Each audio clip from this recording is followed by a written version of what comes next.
Hello, and welcome to the Town of Gilbert Water Conservation Office's presentation on the ABCs of landscape watering. Now, this presentation we're showing you today was created by Donna DeFrancesco from the City of Mesa Utilities Conservation Division, and she's one of the co-authors of the brochure. She has graciously allowed all of us to use the same presentation, which is great because it has all the look and all the tables that you'll find in the actual landscape watering by the numbers brochure itself. So it'll actually be very helpful when you're referring back to the brochure to actually use it to apply to your yard watering. So one of the things we have to think about when we're thinking about watering our landscapes here in the valley is we're no longer in Kansas or Ohio or Minnesota or wherever we came from. We are in a desert, and a desert is defined by little amounts of rainfall. So we do have to have our irrigation systems to keep our plants and our lawns happy. So the other thing that we have in a desert is low humidity, except for during our rain events, especially when we ever do have our summer monsoons. Obviously, it's a desert, and when we think about it, we think about our summer months and the very, very high heat. And we also have windy conditions here. And wind does play a big impact on our plant water needs out there. We also have what are referred to as manipulated landscapes, which means we're not patient enough to just wait and see what naturally pops up in our yard, figure out if it's a plant that we want in an area of the yard that we want. We bring these plants home from the nurseries in containers with very, very small root zones. So when we first start out watering the landscape, we're working with a much smaller root zone. So we are going to water differently on a new landscape compared to an established landscape. So some of the factors that do affect irrigation needs are obviously the climate we're in, and we are in a desert, but not only the climate, but what season we're in. It's not always 115 degrees out there, so we do want to be making adjustments to that irrigation based on the weather accordingly. So we need to think about the wind, the temperature, the rainfall, and all those kind of things like that. We also need to think about our soil type, and predominantly in Gilbert, what you're going to have is a clay to clay loam soil. Now, a lot of people, when they first move here from other areas, especially where they had that nice black, rich, loamy soil, they think we have a terrible soil out here. Now, it's not a bad soil. It's actually a very good soil because the economy of our valley was based on agriculture, and that's because clay soil is a very good soil to grow plants in because it holds on to a lot of water. The tricky part is getting the water into the soil, because if you apply it too quickly, it just runs away. But once you get the water in there, it stays there for a good long time. For soil condition, if you're dealing with some compaction issues where our nice tight clay soil has become even further compacted, fortunately, with most of your desert adapted plant material, they really don't have a problem with it. If you have lawns, on the other hand, with a compacted soil, you're going to see some sparse and stunted growth out there. So what you want to do is what's called mechanical aeration. So you're actually going to get a device out there that's literally going to poke holes into the soil to open it back up to allow the water to infiltrate better and also to allow oxygen back down to those root zones and keep them happy and healthy. When we're talking about soil cover, we're talking about the use of mulches. This is another thing that a lot of transplants do get confused about because they say, well, I don't have mulch, I just have all these rocks all over my yard. Well, that decomposed granite, or DG for short, is actually a mulch. It just happens to be an inorganic mulch. It provides a lot of the same functions that our traditional mulches that we think about do, where it creates that insulative blanket between our hot, dry summers and the soil where our roots are. It actually keeps that soil temperature reduced a little bit, which reduces the water needs of the plants. It also creates that barrier between where we water the top of the soil surface with those drip emitters and the atmosphere to slow down that evaporation even more. The one thing our decomposed granite doesn't do is it doesn't decompose and become nutrients for the plant, but it does provide those other functions. So if you've got a yard out there with none of that decomposed granite or that inorganic mulch out there, you're going to have to water more often because of that. You're also going to want to think about the plant types that you have in your yard. And that's the great thing about this brochure is it walks you through how to look at your yard and your irrigation to figure out what its actual needs are. And when it comes to plant types, don't water an agave like a hibiscus or vice versa. They're going to lose in that scenario. The other thing to think about is the plant size. When we think about how these plants are using the water, they're drawing up the water from the soil through the roots and bringing it up in through the stems and the trunks and out to where the leaves are. This also happens with your grass. It's just coming up into the blades of the grass. Now, when the plants in the lawns are doing that photosynthetic process and making food, they do use some of that water to transport those sugars they created back down to the roots. The majority of the water actually exits from the plants through small pores on the underside of the leaves, and they open and close in response to those weather conditions. Now, when it comes to plant size, that means when you have a little 2-foot wide plant compared to a 15 or 20-foot wide tree, obviously the tree has much more leaf surface area and a larger root system out there, so he uses more water. Or when you water it, you're going to give it more water. Also think about the different areas of your yard, what we like to call microclimates. While we have the climate here, and in the summertime it's hot and dry and windy, you also have various areas around your yard. So if it's in the middle of summer at 5 o'clock in the afternoon on a mid-June day, put on a real thin t-shirt and go to the west wall of your house and lean up against the wall. You're not going to be able to do that for very long because that wall is 130 plus degrees out there, but now walk to the other side of the house and lean up against that wall. You've just seen a 20 to 30 degree temperature drop between those two areas of the yard. So pay attention to what's going on with those microclimates when it comes to determining how often you have to replace the water on those plants. And also think about the maintenance. It's been very, very popular here in the valley for a long time to do the power head shears trimming of these plants, where you're shearing them into all these unusual, weird shapes. You've got beer kegs, you've got gumdrops, you've got corn silos, and shapes that defy description. When you're doing that, you're removing a lot of the leaf surface area, which is the food-making capability of the plant. So when the plant realizes it has lost a lot of its food-making capability, it responds by going into an accelerated growth mode to recapture its ability to make food, which just causes us to shear it more. But one of the things it also does is it increases the water needs of your plants. Now, when it comes to shearing and pruning and things like that, going for a more natural pruning will actually help reduce the water needs of that plant. Now, natural pruning does not mean no pruning. We don't want wild jungles out there, but shearing them into these strange shapes, it just defies description, because most people will pick one plant over another because of the flower colors. And then when it gets to that magic size and they keep shearing the flowers off of it every week, you never get to see the flowers anymore. One thing about the importance of watering properly here in the desert is people get so focused and driven on the idea that these poor plants need water. They're stuck outside. They can't come inside into the air conditioning. Well, if there are native desert plants or even our desert adapted plants from other dry regions of the world, those are the conditions they're used to living in. But people get so focused on delivering water there, they constantly drive that water into the soil, and they actually drive out all the oxygen. They forget that oxygen is just as important to those plant roots as the water is. And over the course of time, these desert plants aren't used to sitting in wet soil all the time. The roots will begin to rot. And there's no oxygen down there anymore, so anaerobic bacteria move in and start consuming the decomposing organic matter, the roots of your plants.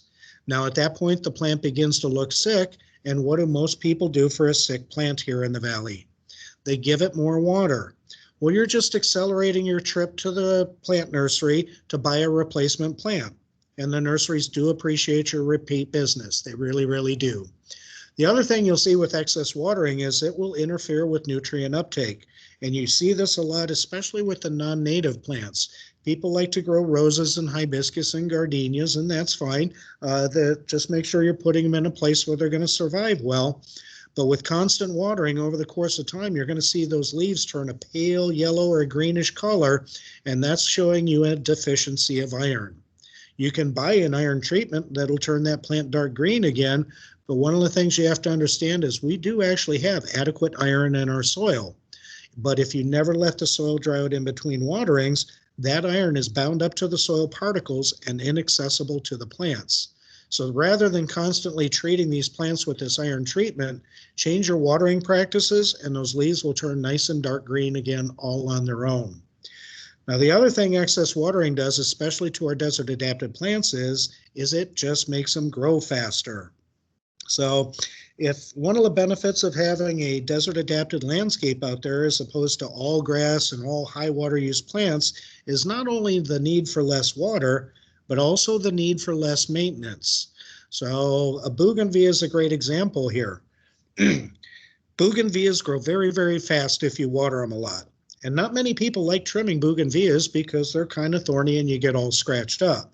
Change how you water, it won't grow as fast, and you won't have to go out there and fight with the bougainvillea so much.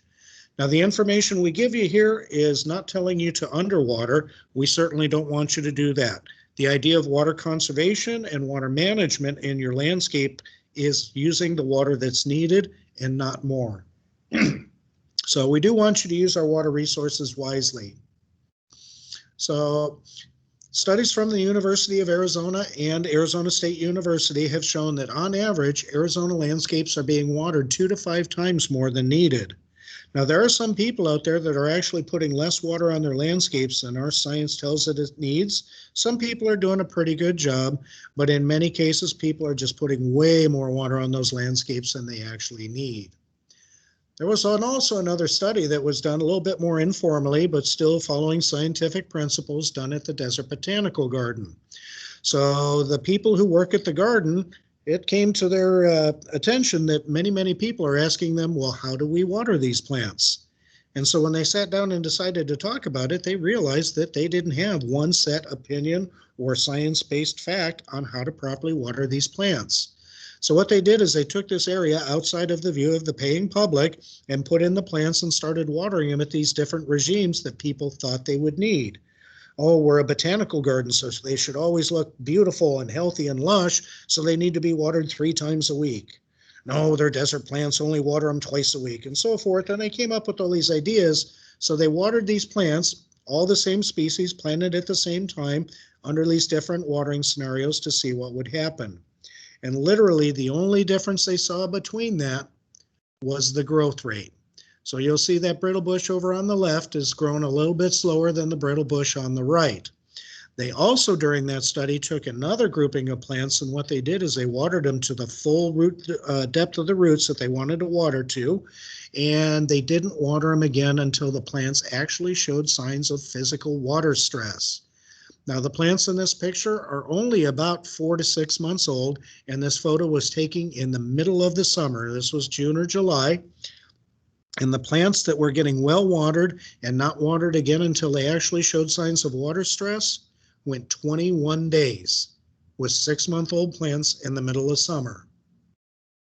Now, you do hear a lot of conflicting advice out there. One of the jokes is ask 10 landscapers how to water and you'll get 20 different answers. And actually, if you look at the information we provide, some of it can be a little confusing or appear to be conflicting. So on our little chart there for desert adapted shrubs, we're telling you to water them once every 7 to 21 days in the summer. Well, is it 7 or is it 21? The answer, unfortunately, is yes. There's a lot of plants we define as low water use out there, but it is a sliding scale. Some of them need to be watered more often than others. We also don't know what kind of soil they're planted in when we provide this information or what kind of exposure they're in. The other thing we're showing you here is summer is May through October, and there is a big difference in plant water needs between June and October. But we're telling you to change your watering schedule here 4 times a year because many people only do it 2 times a year, so this is a little bit better. Actually, if you want to do it even better, you want to change your watering schedule at least once a month. So the typical questions we have out there when it comes to watering your yard is how, what kind of irrigation are you using? Are they sprinklers? Are they emitters? When we think about when, we think about time of day. Now, in most cases, the best time of day to water is through the middle of the night, especially with those sprinklers that are watering your lawns out there because you're throwing the water up in the air. And when you do that in our dry climate, you're losing some of that water to evaporation before it ever hits the ground. But watering through the middle of the night will actually minimize that evaporation loss. Now, people from the Midwest get a little worried about watering their lawns in the middle of the night because that's not a good idea back there. But here in the desert with our low humidity levels, if you're not overwatering, you're not going to cause any disease problems in that lawn. You also want to think about where, and when it comes to lawns, it's everywhere as evenly as possible. With your shrubs and trees, it gets a little bit different, and we'll cover that in just a moment. But the big questions are how much and how often, and that is a great thing that the Landscape Watering by the Numbers brochure gets you to figure out. For many, many years, the advice you hear coming from people on how to water these desert plants is deep and infrequent. And that's great advice, but when you get up to that timer mounted on the side of your house, what does deep and infrequent tell you to put into there for a watering schedule? So this brochure actually gets you to figure out your run times and how often to water your plants based on the types of plants that you have. So what they've done is they've broken it down to the three most simple concepts of what's going on here. Number one, know how much water your plants need, not your neighbor's plants, not my plants, your plants. Also know how much water your irrigation system applies, whether it's your sprinklers or your drip emitters. It is different from yard to yard to yard. And not only that, with sprinklers, it's different from zone to zone to zone. So in my case, I have sprinklers in my backyard. To adequately water my grass, I run those sprinklers for an hour and a half. I would not recommend that you run your sprinklers for an hour and a half because I don't know what kind you're using. The ones I use apply the water very, very slowly. I know a lot of people want to be helpful and give you options and ideas and recommendations on how long to run your irrigation, but if they don't know what your irrigation system is like, they can cause more harm than good. So really all you're doing is you're taking those two pieces of information you need and putting them together. So when it comes to how much water your plants need, you also want to think about how deeply you're watering. So on your small annuals, you only want to water those about 1 foot deep. Your medium to large shrubs, you're going to be watering those about 18 to 24 inches deep. And your trees, you're going to water those 2 to 3 feet deep. So that is at maturity, but those are the depths that you're going to water. Now on this little table in the brochure, they don't talk to you about lawns, but what you want to do for watering your lawns is water them from 6 to 10 inches deep.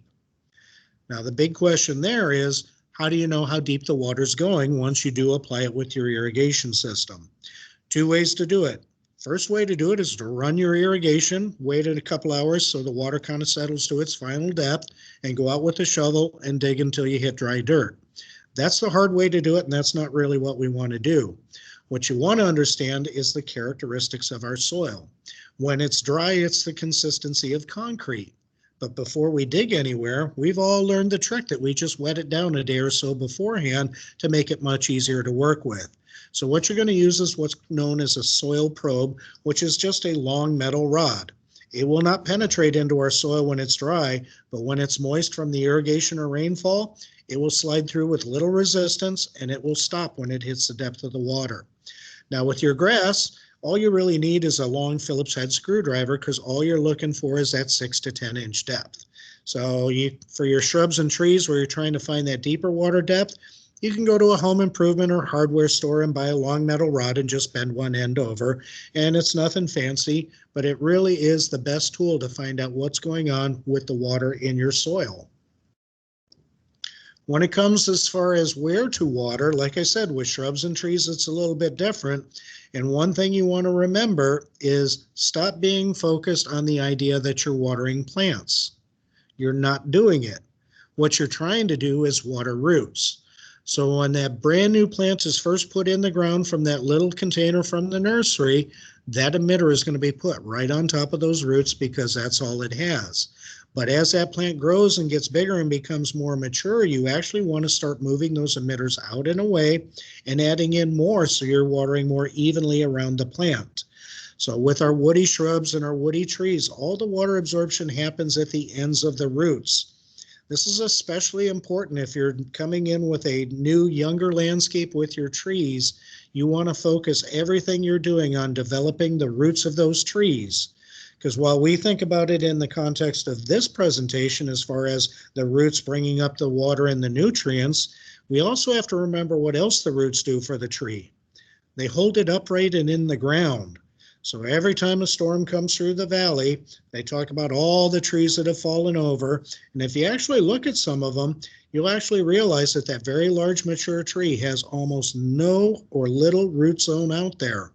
So one of the things is an adaptation of our desert trees is they've evolved over the years to know that our rainfall events are very infrequent and little amounts and few and far in between. So the way they've evolved is during the wet seasons, they do all their develop upstairs in the canopy. It's during the dry season they do their root development. So actually, when you're thinking about doing this and you've got these trees out there with those 3 2-gallon-per-hour emitters right at the base, watering 3 days a week, year round, there is no dry season. Now, sometimes the trees ignore our foolishness and put out their root systems anyway, but sometimes the tree just decides, I really don't have to develop any roots because I've got all the water I need right here. Focus everything you're doing on growing those roots. We want to plant these trees to create shade, but if you're replanting them every 5 or so years because they fall down in a windstorm, you're not getting the shade you're after. Now, when it comes to figuring out how much water your irrigation system applies, sprinklers, like I said, you're throwing the water up in the air, so no matter what, you're losing some to evaporation. But that can actually be helpful for this because now you can catch it and measure it. So you want to do what we call a catch can test. You want to use something with straight sides and flat bottoms, so that's like tuna fish cans or cat food cans. You're going to scatter the cans randomly through the lawn. They don't have to be in that nice grid formation that we're showing in the photo there. And you're going to run the sprinklers for 15 minutes. And this is all defined in the brochure, so you can remember how to do that. And then after you're done, you're going to measure the water in each of the cans. And what you're going to realize is those sprinklers don't apply the water 100% evenly across the area they cover. Some cans will have more water and some cans will have less water. So what we have you do is get the average depth as a good starting point to figure out how many minutes to run it. So really what you're doing here is what we refer to as a catch can audit of an irrigation system to find out how quickly the water's being applied. It's the same thing a professional does when we're out there as trained certified irrigation auditors. However, if I had showed up to that apartment community with a giant bag of Friskies and Whiskas cans out there, they never would have taken us seriously. So that's why we use those fancy scientific looking graduated cylinders. It's the exact same thing though. But once you've gotten the average depth out there, there's a table in the brochure that'll tell you based on what your average depth in the cans were, how many minutes to run your sprinklers, not my sprinklers. So if your average depth out of the cans was 0.4 inches, you know you want to run your sprinklers for 28 minutes. Some people are a little bit more math inclined than others, so you may realize, well, actually it was 0.45. So what you can do then is look between that 28 and 22 minutes and say, well, actually I only need to run my sprinklers for 25 minutes. You've removed 3 minutes of runtime from the high side of that, and it doesn't sound like a lot, but you'd be surprised how much water goes through a sprinkler system when it's running. And over the course of a year, just a little bit of modification of that runtime by just a few minutes can make the difference of thousands of gallons of water depending on how big your yard is. What this brochure is doing is getting you to apply 3/4 of an inch of water to your lawn when you water it. So now you've got your runtime for your grass. If you're using bubbler irrigation in your yard for your shrubs or trees, this is more commonly used before we started using drip irrigation, although there are still good reasons to use bubblers out there. They apply the water very, very quickly in gallons per minute. So large high water use trees, citrus trees in particular, bubblers do a much better job of getting that large quantity of water delivered to them in a reasonable amount of time. So typically they're 1.5 to 2 gallons per minute. Some of them are adjustable, some are preset.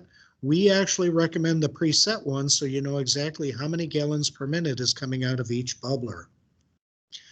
With drip irrigation, you've got your different drip emitters out there and they can come in different delivery rates. Most commonly it's 1/2, 1 or 2 gallons per hour. So you'll see on that one, it's actually marked on the plastic 1 GPH or 1 gallon per hour. Many of your manufacturers will actually color code them so you know by looking just at the color whether it's a 1/2, 1 or 2 gallon per hour emitter.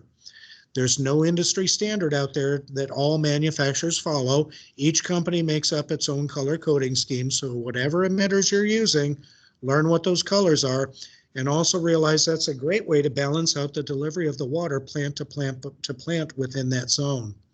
Now that emitter on the left that has the 8 there, that is not 8 gallons per hour, that is actually 8 liters per hour or about 2 gallons per hour.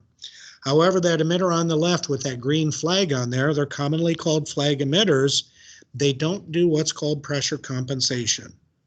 All that is a hole in a piece of plastic, which means the higher the pressure, more water comes out. The less pressure that comes to it, the less water comes out. And even on a good irrigation system, your last emitter will have less pressure than your first one. It's very, very important what you want to use as an emitter that does what's called pressure compensation. So within a range of pressures, it still puts out its 1/2, 1 or 2 gallons per hour. This is going to make for much more even delivery of the water through the plants throughout that zone. And it's also going to help you when we try and tell you how long to run your drip irrigation system. You can also kind of estimate how fast the water's coming out of these emitters just by looking at how the water's coming out of them. And over the course of time, you can actually get pretty good at eyeballing these. So you'll see a 1 gallon per hour outlet is individual but constant drips. So when you see that system running, that water is literally going drip, drip, drip, drip, drip. That's why we call it drip irrigation. And that brings us back to those flag emitters, because very often when you see them running, they may be labeled as a 1 gallon per hour emitter, but instead of those individual constant drips, what you see is a stream of water coming out of there. That is much more than 1 gallon per hour. So one of the things we see very common out there is people run these drip irrigations for very short run times. And a lot of times this happens because the initial establishment watering schedule put in by the landscaper who installed it is realizing that these plants have very, very small root zones when they're first put in the ground, so they have short, frequent watering schedules. But unfortunately, we see these schedules out there a lot of times, and a lot of times we still see these 15-minute run times. If you have a drip emitter that's putting out 1 gallon of water per hour and you only run it for 15 minutes, you've given that plant 1 quart of water. So if you were using the old-fashioned way of watering before we had these fancy irrigation systems, which was the good old-fashioned garden hose, those can put out up to 8 gallons per minute. So to deliver that 1 quart of water, you would literally go to each plant for 2 seconds. 1001, 1002. Move to the next plant, 1001, 1002. Now that starts becoming a lot more visible and easy for us to understand that that is not nearly enough water for those plants. But drip irrigation confuses that people, and that's why they get confused when we tell them to run multiple hours at a time. If you have a 1 gallon per hour emitter and you want to deliver 4 gallons of water to that plant, that's a 4-hour run time. So while we teach you how to calculate out that precipitation rate, how many inches per hour your sprinklers are putting out by doing that catch can test, it's a much more complex formula for drip irrigation, and we're not going to ask anyone to do it.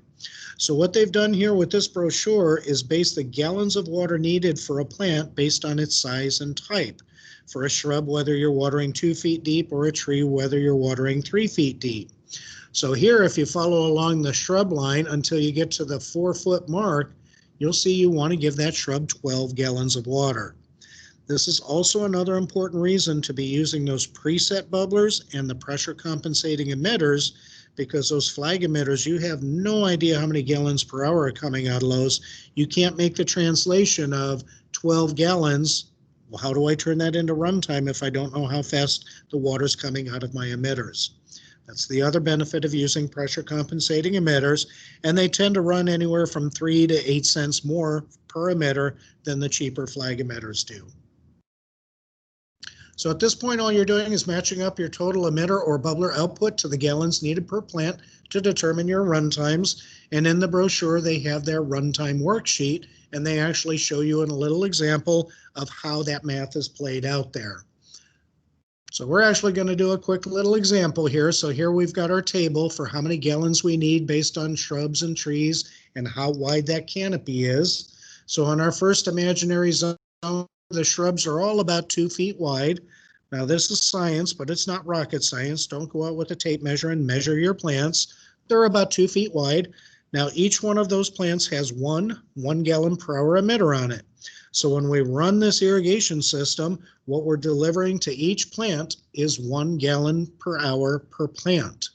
So if we look down on our table there for a 2-foot wide shrub, we see we want to give those plants 4 gallons. So if we're giving it 1 gallon of water per plant per hour, and we want to give them 4 gallons of water when we water. That means we run that zone for 4 hours. It's irrigation, there's some math involved, but they have really made it as easy as possible for you to figure this stuff out.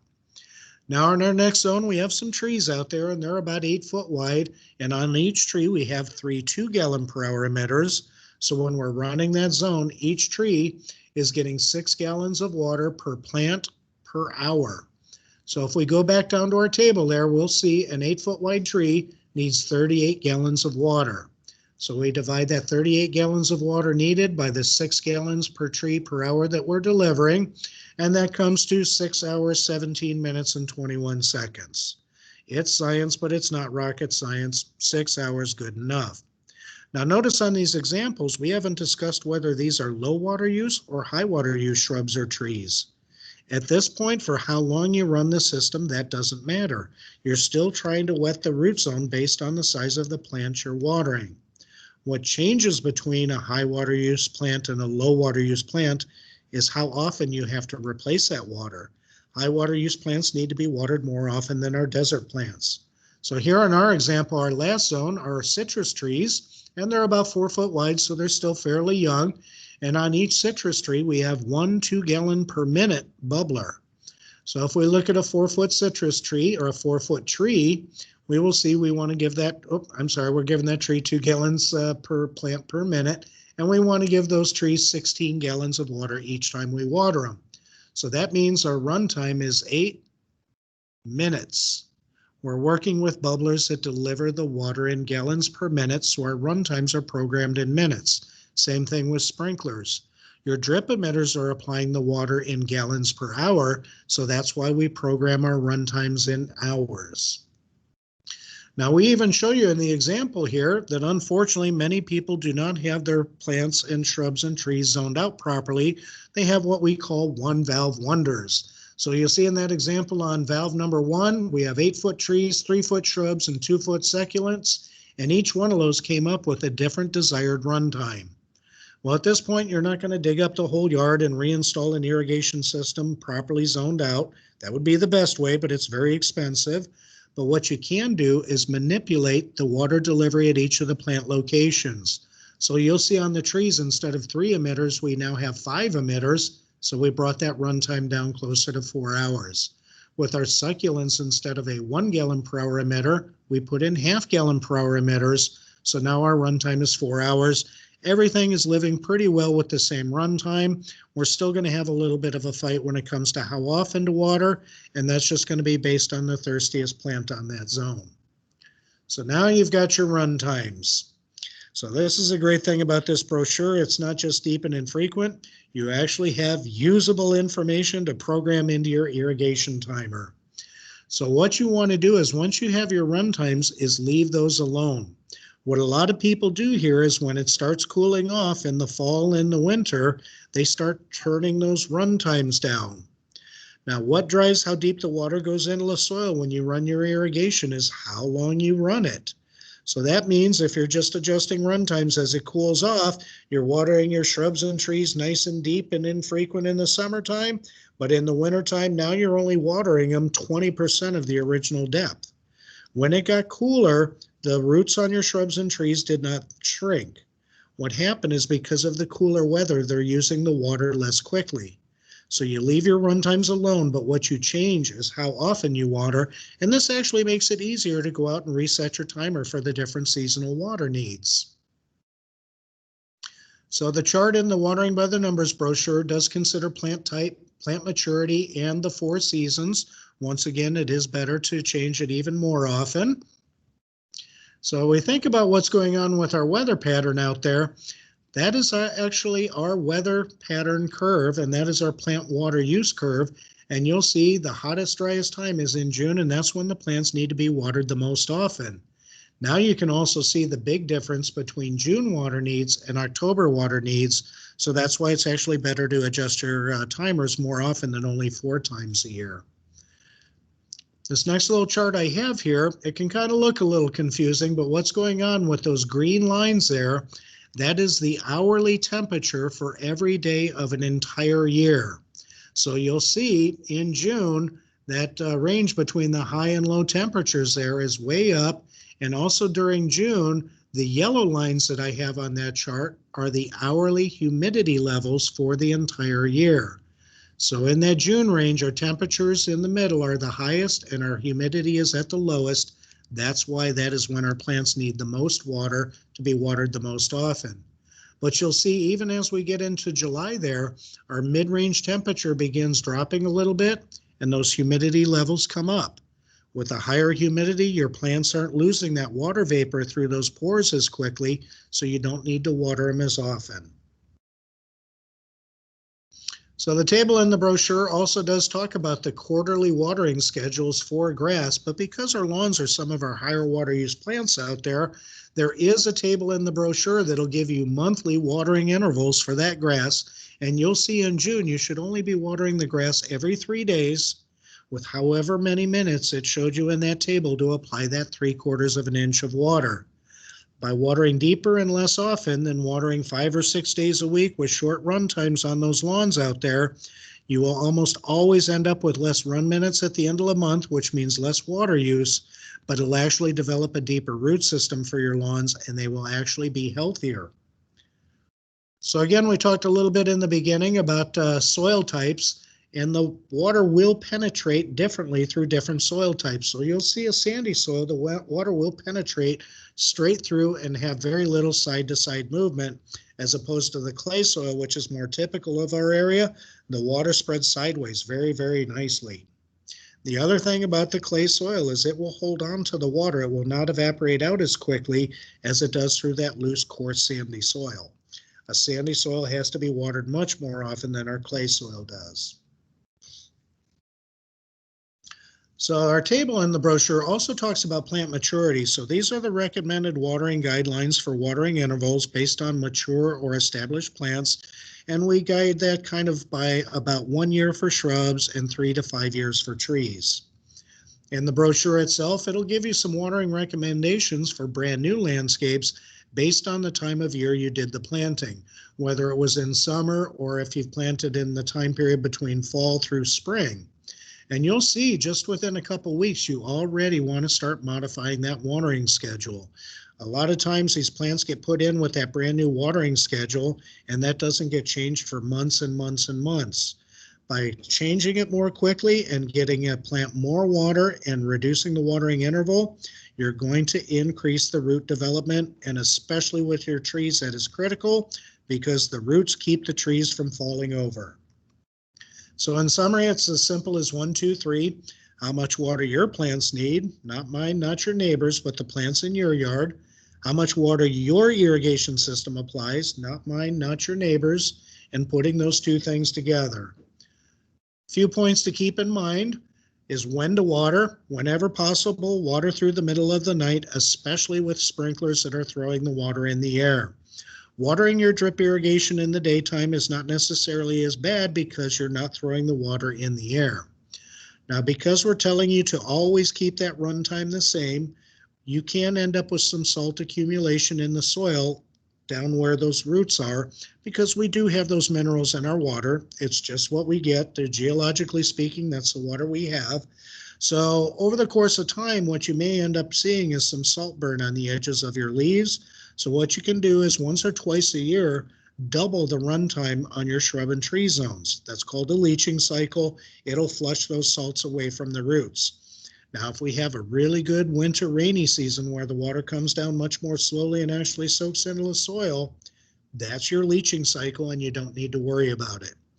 Now, when we're talking about water runoff problems with our clay soil, it is sometimes a challenge to get the water to soak into the soil and not just run away across the surface, especially with our high application irrigation like sprinklers.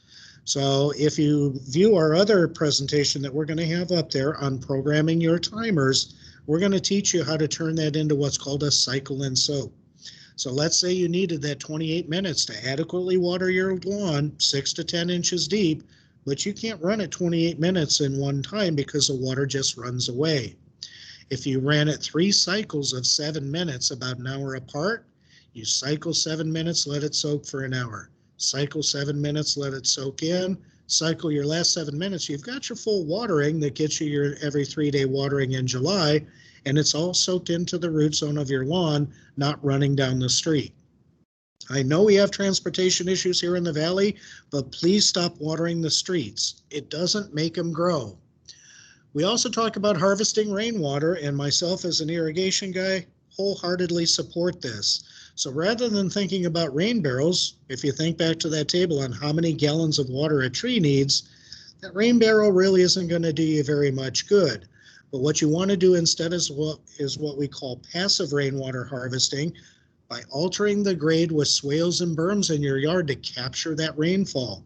The more water you can capture from rainfall, first of all, it falls from the sky. It doesn't go through your water meter, so we don't know how much to charge you for it. It also doesn't have all those minerals in there like salt. It's a very nice, clean, high-quality water. But the more you capture on rainfall when it happens, that means you need to run your irrigation even less. And the last point we have here is observation is key.